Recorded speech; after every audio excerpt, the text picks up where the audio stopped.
लोग का मैं एक मॉडल सैंपल दिखाने वाला हूँ जो मैं खुद बनाया था। यह देखिए, मैंने ये बनाया था। यह नलका के लिए हो गए वॉश बेसन, और ये दूसरी साइड वॉश बेसन हो गए ब्लैक कलर में। और ये देखिए नहाने के लिए ये हो गए और नलका हो गए।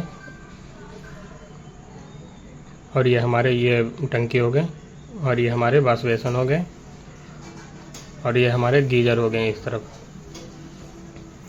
ये गीजर हो गए हमारे, जैसे गीजर के सैंपल बनाए थे हम। और ये हमारे नहाने के लिए बाथरूम हो गया, ये देखिए इस तरह से। और ये हमारे जैसे कि वॉश बेसन ब्लैक कलर छोटे बड़ा का सबका एक सिंपल में ही बनाए थे। और ये हमारे किचन के लिए हो गए नल का। और ये हमारे जैसे टंकी जैसे उस तरह से अपनेबल दिखेगा, ये देखिए। और ये हमारे